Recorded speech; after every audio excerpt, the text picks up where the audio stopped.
Program berikut ini didanai oleh rekan dan mitra pelayanan dari Joyce Meyer Ministries. Kau harus ingat bahwa Tuhan punya rencana yang khusus untuk setiap pribadi dan sempurna untuk setiap kita.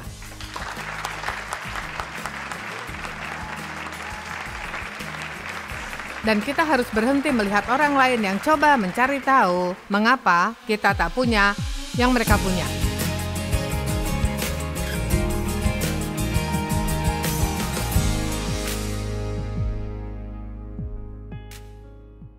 Di luar kendali dan menyukainya. Dan aku tidak bicara kau berada di luar kendali dan lakukan apapun yang kau mau.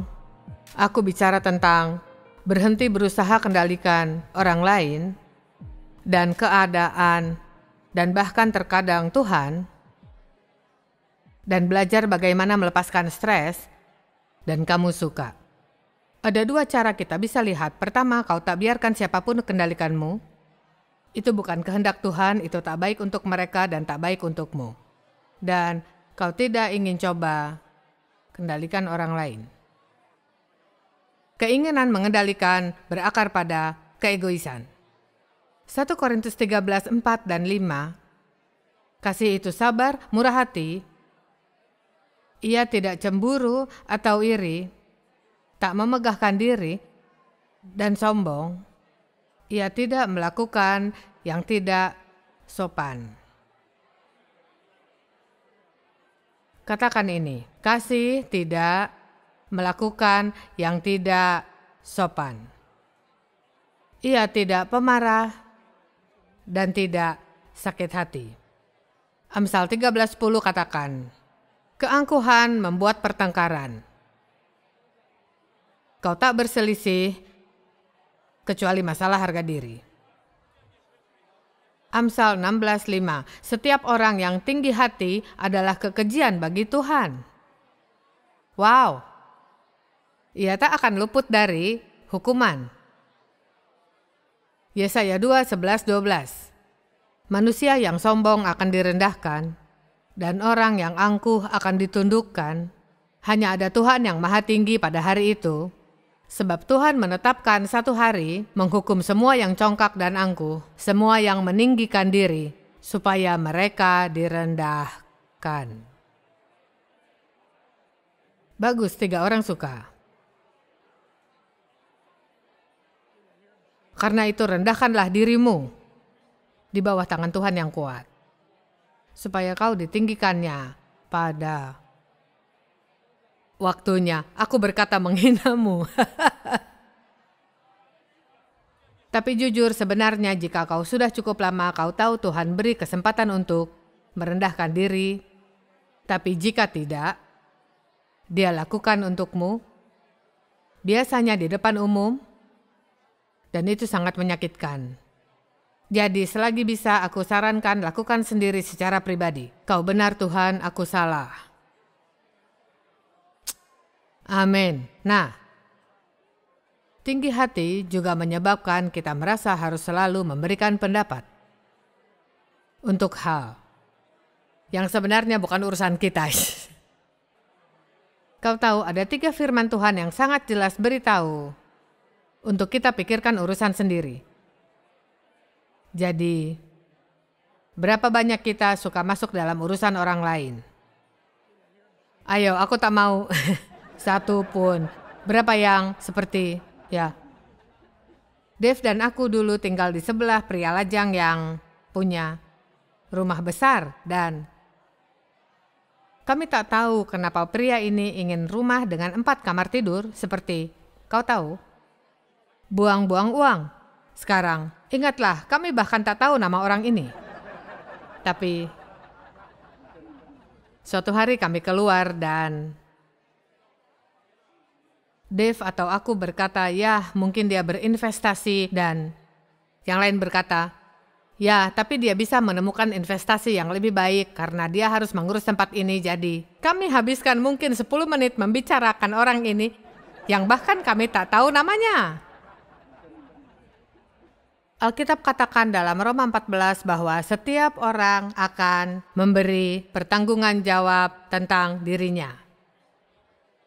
Tuhan tak akan tanya tentang orang lain, tak tanya tentang suamimu, tentang anak-anakmu, temanmu. Dia tanya tentang dirimu. Dan cara lain untuk menjauhkan stres dari hidup kita. Ayo, cara lain untuk menjauhkan stres dari hidup kita dengan cara menjauhi urusan orang lain.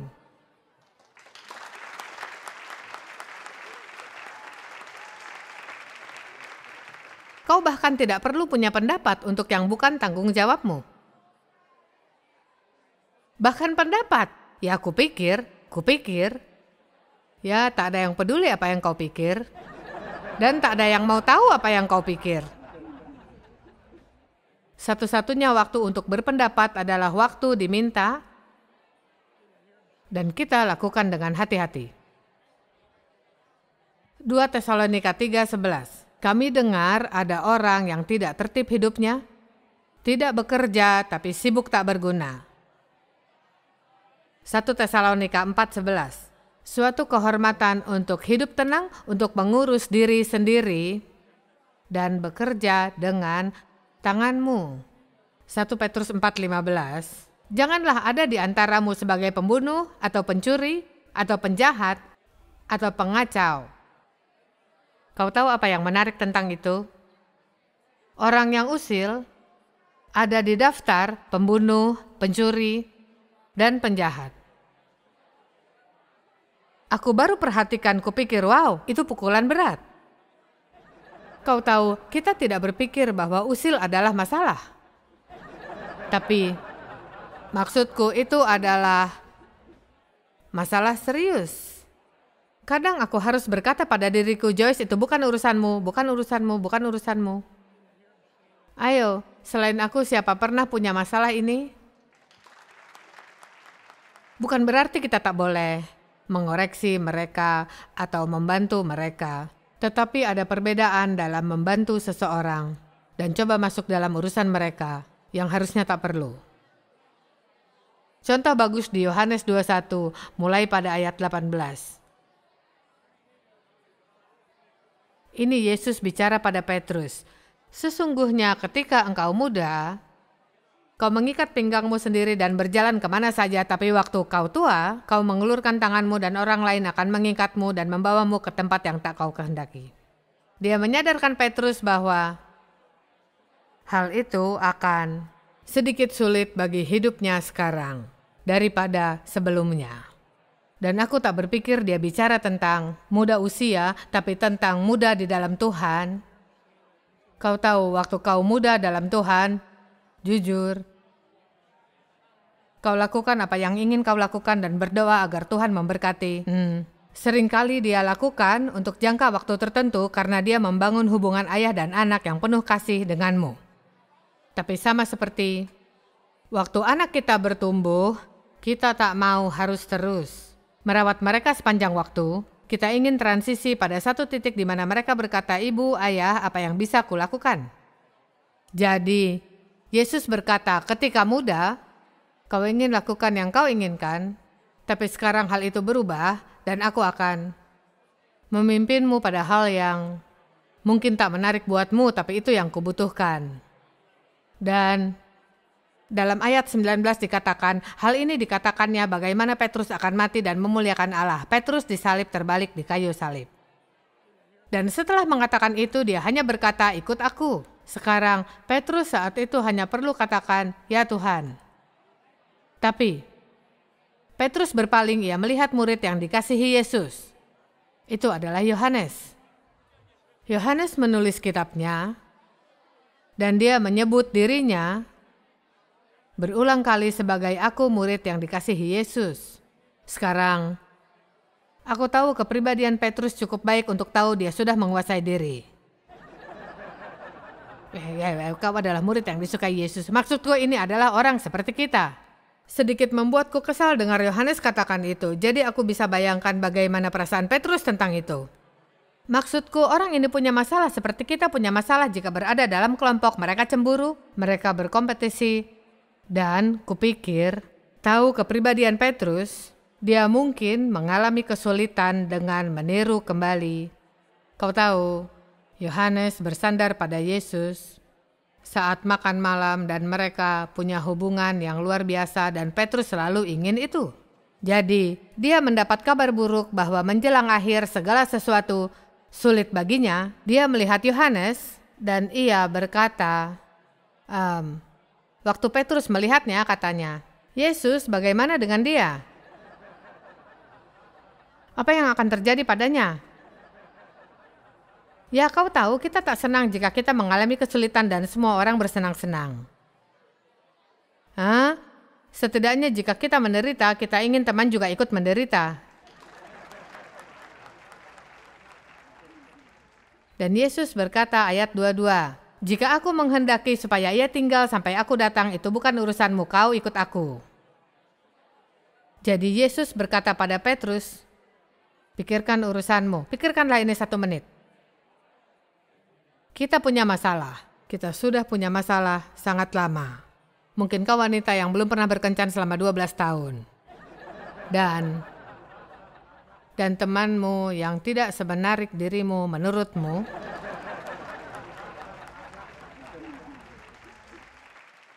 dia tak bisa mendapatkan para lelaki setelah sekian waktu. Jadi, kau tak suka. Dan kau mengasihi dia dengan kasih Tuhan, tapi kau tak menyukainya. Siapa yang tahu aku mencintaimu dengan kasih Tuhan? Aku tak mengerti, tapi aku mencintaimu dengan kasih Tuhan. Dan yang harus kau lakukan, kau tak harus cari tahu mengapa kau belum berkencan tapi dia sudah.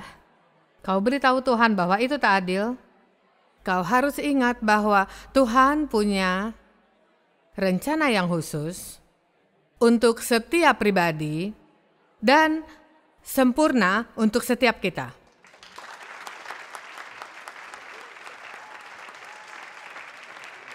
Dan kita harus berhenti melihat orang lain yang coba mencari tahu mengapa kita tak punya yang mereka punya. Pendeta pun juga bisa cemburu dengan pendeta lain karena dia punya gereja yang besar. Kau punya ini dan itu. Ya, kau tahu. Kau tahu setiap orang yang sukses akan selalu ada orang yang tidak suka melihatnya. Tahu mengapa? Cemburu. Hanya cemburu. Aku akan katakan dengan cara termanis dan terbaik yang aku bisa. Pikirkan urusanmu sendiri.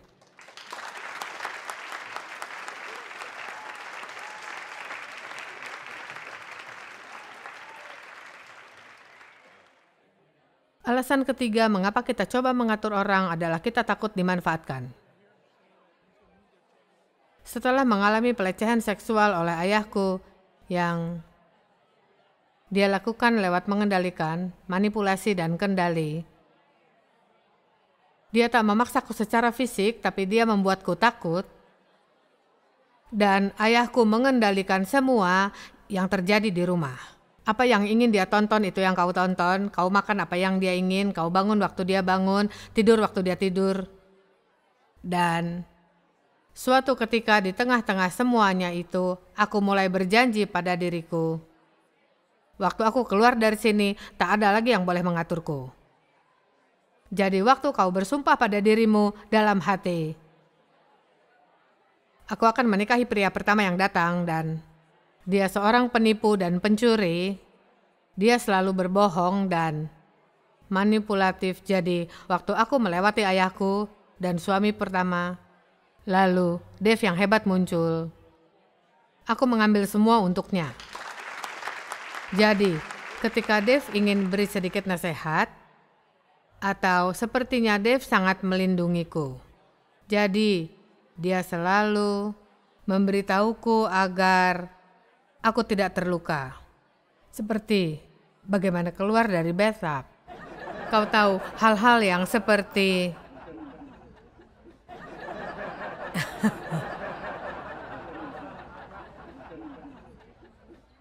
lihat, aku menganggap seperti, kenapa kau selalu memberitahu apa yang harus aku lakukan? Tapi dia coba mencintaiku. Tapi karena aku punya sesuatu dari masa lalu, aku tak bisa terima caranya. Aku selalu menganggap dia berusaha mengendalikanku, dan itu sama sekali bukan yang coba dia lakukan. Dan aku berbagi ini karena aku percaya banyak di antara kalian pernah disakiti di masa lalu. Dan kau mungkin melakukan hal yang sama sepertiku. Kau mungkin sekarang pasangan suami istri. Dan kau tak bisa menyalahkan pria baru atas semua yang pria lama lakukan. Ayo. Karena itu tidak adil. Tidak adil melakukan itu.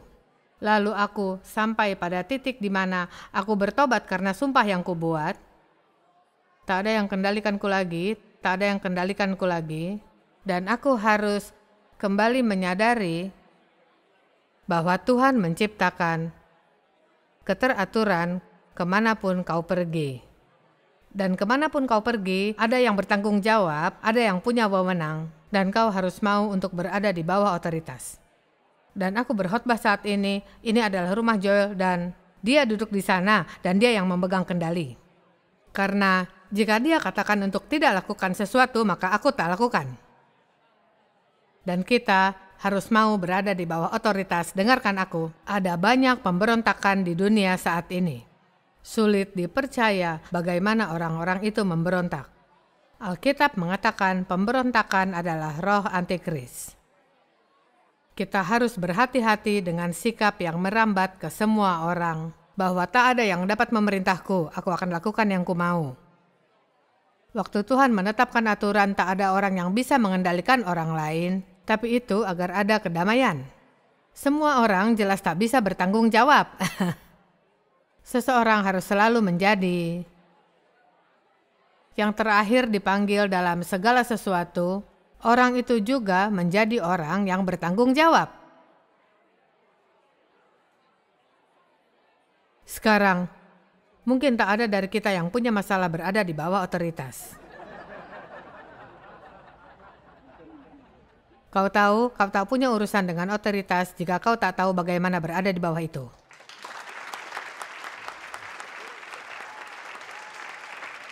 Aku sangat lama bekerja dengan pria yang sulit untuk diajak bekerja sama.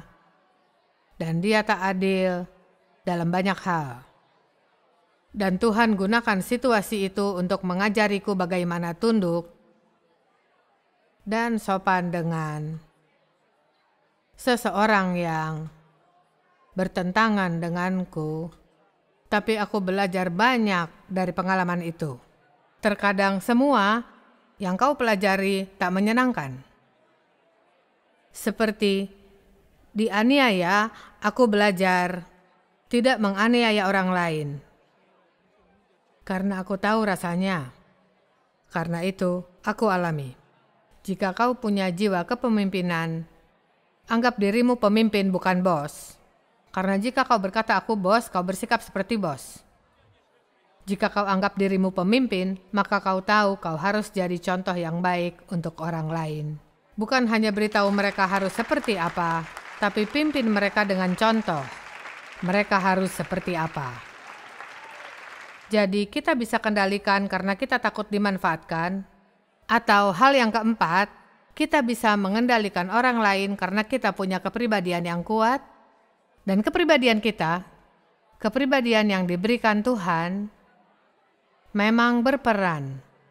Aku mendengar ada pria bernama Martin Lloyd-Jones yang dikatakan seorang guru Alkitab terbaik abad ini, dan dia guru Alkitab terbaik, dan dia cukup menarik. Di era itu, kau tak akan mendengar orang berbicara tentang ini, tapi dia bicara bagaimana kepribadian kita, bagaimana kita menangani suatu hal. Dan dia berkata, beberapa orang tidak akan selembut beberapa orang lainnya. Kau tahu, beberapa orang punya kepribadian yang lebih dalam, lebih melankolis, dan mereka akan lebih cenderung alami depresi, di mana orang lain, mereka seperti gelembung yang lewat setiap hari dan semuanya lelucon bagi mereka. Kau tahu, Dave bangun di pagi hari dan bernyanyi, dan aku bahkan tak ingin bicara atau melihat seseorang sampai aku minum kopi. Amin. Seperti satu-satunya pribadi yang bisa aku ajak bicara pagi itu adalah Yesus. Jika kau memberiku waktu 1 jam, aku baik. Jadi, jika kau punya kepribadian yang kuat, kau harus hati-hati agar tetap berpendirian. Untuk tidak memberitahu setiap orang apa yang harus dilakukan, tahu kapan memegang kendali dan kapan waktunya kau harus dikendalikan. Amin. Sekarang, hanya ada satu hal dalam hidupmu yang Tuhan katakan untuk kau kendalikan. Dan itu dirimu. Jadi, daripada mengendalikan orang lain, kita lebih perlu pengendalian diri. 2 Timotius 1:7, sebab Allah memberi kepada kita bukan roh ketakutan, tapi kekuatan, kasih, dan ketertiban. Jadi jangan pernah berkata aku tak punya pengendalian diri. Kau mungkin tak gunakan, tapi kau punya. Semakin banyak kau gunakan, semakin mudah untuk digunakan. Paulus berkata tiap orang yang ikut dalam pertandingan menguasai dirinya. Mereka lakukan atlet yang baik, mereka mengamati waktu tidur, berolahraga, makan dengan cara tertentu. Kau tahu, dan dia berkata mereka lakukan untuk menangkan karangan bunga. Jadi kau berpikir tentang yang dilakukan olahragawan atau binaragawan, apa yang mereka lalui dengan berlatih untuk berdiri di panggung dan memamerkan otot mereka. Atau ingin mendapat karangan bunga atau pita atau piala. Mereka lakukan semua untuk itu, tapi dia berkata kita lakukan untuk hadiah yang tak dapat rusak. Jadi jika mereka mau mendisiplinkan diri pada tingkat itu hanya untuk memenangkan sesuatu yang akan menjadi rusak ketika dibawa pulang, bagaimana seharusnya kita mau untuk mengendalikan diri agar mendapat apa yang Tuhan telah janjikan, yaitu hidup kekal bersamanya. Jadi 2 firman Tuhan dalam 1 Korintus 9:25-27, tiap orang yang turut ambil bagian dalam pertandingan menguasai dirinya, itu untuk mendapat mahkota yang fana, tapi kita untuk mendapat mahkota abadi. Jadi aku tak lari tanpa tujuan dan aku bukan petinju. Tapi aku melatih tubuhku dan menguasainya supaya sesudah memberitakan Injil, jangan aku sendiri ditolak. Versi Amplified Bible, tapi aku menggosok tubuhku. Namun aku pikir kita salah membaca ketika kita pikir dikatakan aku menggosok tubuhku.